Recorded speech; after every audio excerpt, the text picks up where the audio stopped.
Start Your Dungeons is now sponsored by Level Up Games, the largest and best board game, role playing, miniature games, collectible card game, hobby, and nerd store in Georgia. With a wide variety of events and product lines, Level Up Games is sure to have the product for every gamer you know. With 3 convenient locations in Duluth, Johns Creek, and Athens, there's bound to be a store near you. Plus, they ship anywhere in the U.S. from their online shop at levelupgamesatl.com. Thanks for sponsoring the channel, Level Up Games, and check out their event calendar and online store at the link in the description.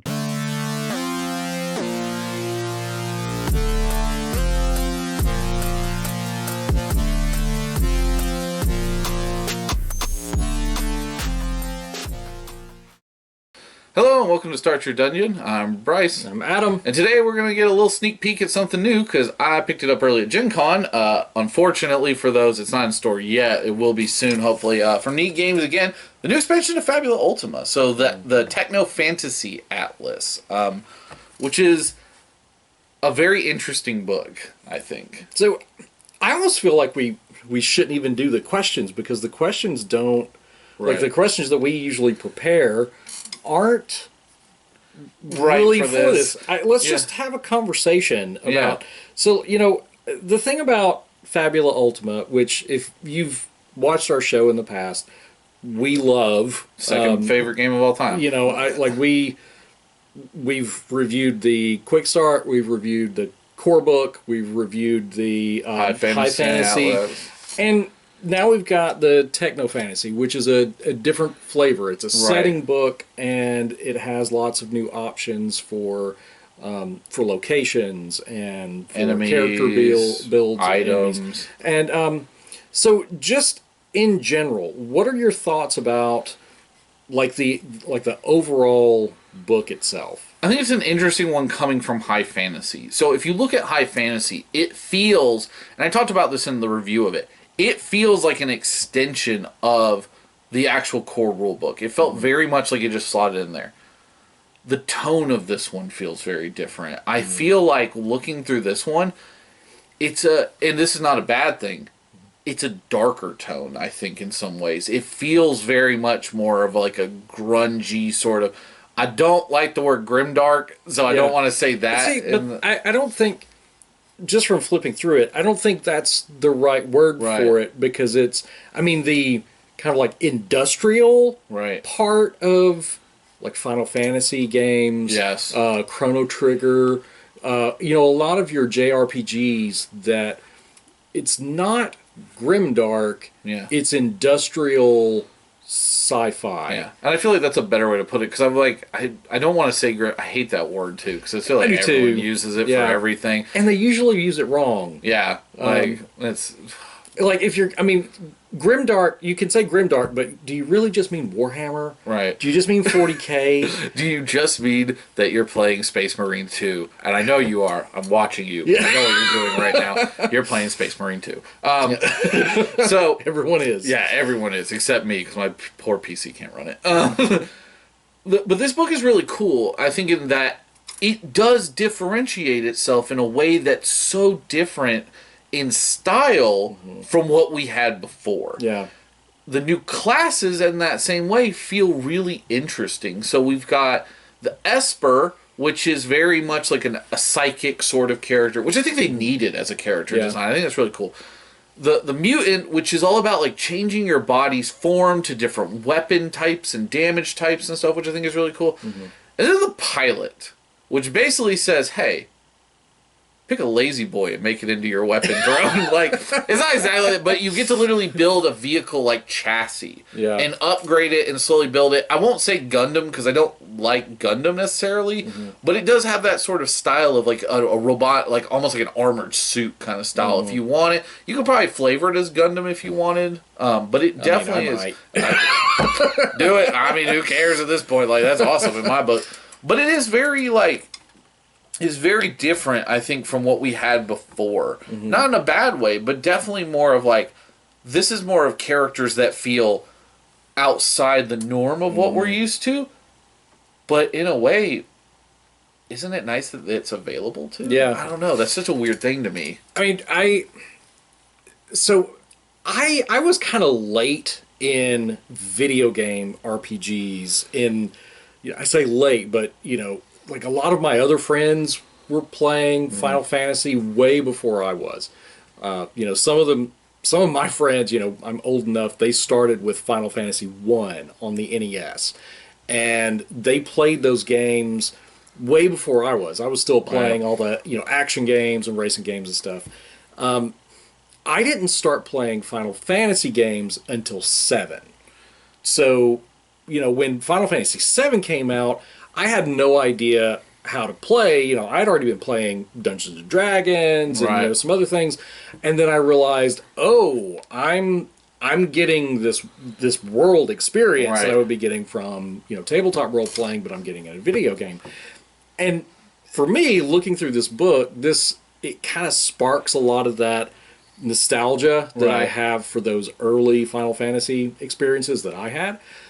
Whereas high fantasy is more for some of my friends who played Final Fantasy 1 and, like the Super Nintendo Final Fantasy 2. Yeah. Which is Final Fantasy 4 I believe, in Japan. Yeah. It's one of those. Yeah. I know that Final Fantasy 6 in Japan is Final Fantasy 3 in the US.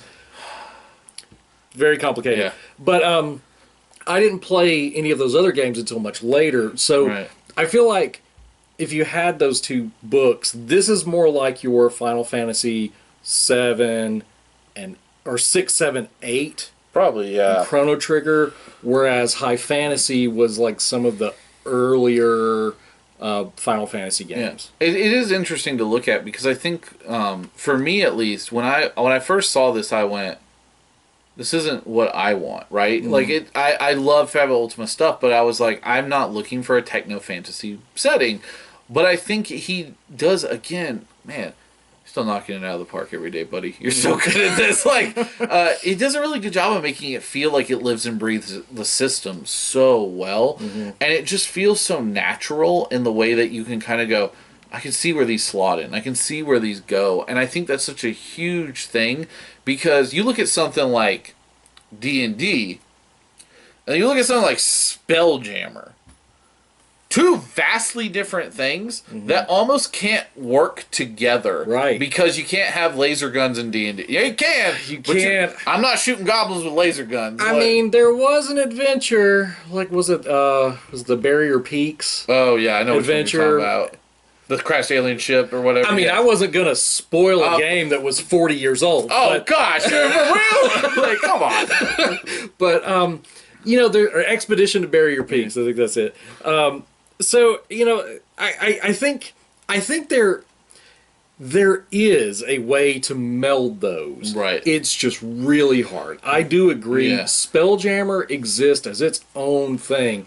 And sure, you could have somebody jump off onto a planet and have your high fantasy adventure with swords and everything, and then you're back on your ship, your flying Nautilus and your big hippo people, and and that might work, but I think this comes off being a better system for it. I think too, it like I said, you meld better into this. Like, I wouldn't be upset if I was playing through a high fantasy setting and someone came to me and said, "Hey, I really like the Esper class," and I went, "Okay, let's make it work." And like, you could make it work. And I feel like that's really cool where it's like remember when D&D did that, what are they called, the little playtest things that they always used to put out? I forget what they were called. Unearthed Arcanas. Oh, yeah. Yeah. Remember they did the one that was like, your wizard can learn on and off for turning on and off items? I was like, that's super cool. I'll never use this unless I'm in a very specific setting. This, I could say, hey, you want to be a pilot in my high fantasy setting? Golems exist. Yep. Build a golem. Yep. Build a cool... Like, you could really take what's in here and apply it to either. And also, anything from the fantasy setting works in this one. So, it all melds really well together. And I think that's a huge success of a system when you can take different settings and make them all work together. Which is why, like, I'm excited for when Pathfinder and Starfinder... second edition come out, those are supposed to work together. I mean, like, something like this is a prime example, if you think of how it works well. Yeah. Now, the thing I'm most excited about, just from flipping through here, and then, you mentioned the word slotting before. Technospheres. Yes. So you can put in technospheres into your weapons. They're kind of like materia. Yeah, we'll call them that. But it's really cool because, in each book, I feel like he really does a good job of trying to expand and give you different offerings. I really like the quirk system that he puts in there, where it's like you get a negative and a bonus for having these. He added some in this book as well. But the materia kind of aspect, I think, is really cool because you can take that, again, put it in the original books, put it in the high fantasy settings, and make it all work. I'm gonna. Oh, yeah. I'm planning, boys! I'm planning a whole campaign, and this will be in my list. Yeah, and I think it succeeds. Again, love the back of the book also for the villains. They do that thing where he brings on antagonists and shows you like an increase of them. One of them is literally, I swear, they're Bubblegum Crisis. They're literally the girls like from Bubblegum Crisis in pilot suits. And then the final boss is Kefka. It's literally basically Kefka as like a character. There's a massive like techno creature that comes and made out of wires and robots and stuff. Like, there's such cool design. And I think that's another thing that I really like about this book is, even though it's techno fantasy, it doesn't feel one slot of techno, one slot of sci-fi. It embraces all of it, which is really hard to do in a science fiction setting. Yeah. Well, we hope that, that you're able to get a copy of this as quickly as you can whenever this finally last year arrives. Stuff dropped at Gen Con. I feel like it was like 2 or 3 more months it came to stores, so I'm hoping, October's coming. I'm hoping October time it'll be available. I know Level Up Games will carry it once it's in stock, so you can go down to levelupgamesatl.com and, once they get that online, I'm sure they'll be happy to send a copy your way. But yeah, I once again, keep doing the good work. Like, you're just killing it, Emmanuel. And like, I just think that once again, we don't normally do expansions, but this book's a killer product. This is a product that we believe in. This is not something, we're not trying to sell you on something. This is a game that we love, and we want more people to play it because we just love it so much. The joke at our local store right now is they go, "Oh, we have copies of Fabula Ultima," and Bryce must not have come in and sold them. Because literally, I sell through those books. I'm like, you don't pay $30 for this or this? And he's not even an employee. Yeah, I sell that book like hotcakes, man. I literally, the last time I ran it up there were 3 people who didn't own books, and there were 3 copies at the store, and I said, "You will leave with those copies in your hands," and they went, "Oh, that's a joke." And later on, I walked by the front, and one of the employees looks at me and goes, "You sold 3 copies." I was like, "Yeah!"